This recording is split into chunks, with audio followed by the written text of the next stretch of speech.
ஸ்லாங்கூர் மாநில போதைப்பொருள் குற்றச்செயல் புலன் விசாரணை இலாகா காஜாங் மாவட்ட போலீஸ் தலைமையக போதைப்பொருள் குற்றச்செயல் புலன் விசாரணை பிரிவும் இணைந்து மேற்கொண்ட ஒரு நடவடிக்கையில் ஓர் உள்நாட்டு பெண் 3 உள்நாட்டு ஆடவர்கள் கைது செய்யப்பட்டனர் என்று காஜாங் மாவட்ட போலீஸ் தலைவர் ஏசிபி நஸ்ரோன் அப்துல் யூசுப் செய்தியாளர் சந்திப்பில் தெரிவித்தார்.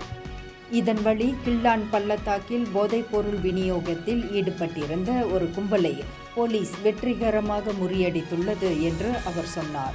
செமினி வட்டாரத்தில் மேற்கொள்ளப்பட்ட 3 வெவ்வேறு நடவடிக்கைகளில் 4,99,974 ரிங்கிட் மதிப்புள்ள 36,402 கிராம் கஞ்சா, 2,953 கிராம் எடை கொண்ட கஞ்சா கலந்த திரவம், 7,589 கிராம் கஞ்சாப்பு ஆகியவை கைப்பற்றப்பட்டன என்று அவர் மேலும் குறிப்பிட்டார்.